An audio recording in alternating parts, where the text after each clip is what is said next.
Hi all, welcome to football arena. Ancelotti Brazilian ദേശീയ ടീമിനോടൊപ്പം 2 മത്സരങ്ങൾ പൂർത്തിയാക്കി കഴിഞ്ഞു. ആദ്യത്തെ മത്സരത്തിൽ ഇക്വഡോറിനോട് ഗോൾ രഹിത സമനില വഴങ്ങിയെങ്കിലും രണ്ടാമത്തെ മത്സരത്തിൽ പരാഗ്വയെ പരാജയപ്പെടുത്താൻ ബ്രസീലിന് കഴിഞ്ഞിട്ടുണ്ട്. ബ്രസീലിന്റെ ഡിഫൻസ് മെച്ചപ്പെട്ടിട്ടുണ്ട്. ഇനിയിപ്പോൾ അറ്റാക്കിങ്ങും മധ്യനിരയും കൂടുതൽ മികവിലേക്ക് വരും എന്നാണ് ആരാധകർ പ്രതീക്ഷിക്കുന്നത്. ഏതായാലും 8 താരങ്ങളെ ഈ ഇന്റർനാഷണൽ ബ്രേക്കിൽ ഇപ്പോൾ കാർലോ ആഞ്ചലോട്ടി ഉപയോഗപ്പെടുത്തിയിട്ടില്ല. അവർ ആരൊക്കെയാണ് എന്നുള്ളത് നമുക്കൊന്ന് പരിശോധിക്കേണ്ടതുണ്ട്. ആന്റണിയെ ഉപയോഗപ്പെടുത്താത്തത് ഒരൽപ്പം ആരാധകർക്കിടയിൽ ആശ്ചര്യം ഉളവാക്കിയ കാര്യമാണ്. കാരണം ഈ സീസണിൽ ആന്റണി മികച്ച പ്രകടനം പുറത്തെടുത്തിരുന്നു.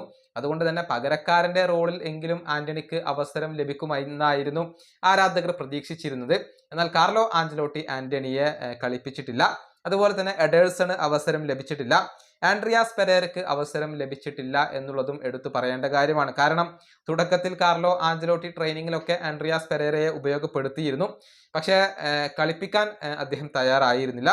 കാർലോസ് അഗുസ്റ്റോ വിംഗ് ബാക്ക് പൊസിഷനിൽ കളിക്കുന്ന താരമാണ്. ഇന്റർ മിലാന് വേണ്ടിയൊക്കെ മികച്ച പ്രകടനം പുറത്തെടുത്തിരുന്നു. അദ്ദേഹത്തെ ആഞ്ചലോട്ടി ഉപയോഗിച്ചിട്ടില്ല. വെസ്ലിയെ ഉപയോഗിക്കാത്തതും ഒരൽപ്പം ആശ്ചര്യം ഉണ്ടാക്കിയിട്ടുണ്ട്. കാരണം കഴിഞ്ഞ ഇന്റർനാഷണൽ ബ്രേക്കിൽ വെസ്ലി മോശമല്ലാത്ത പ്രകടനം പുറത്തെടുത്തിരുന്നു.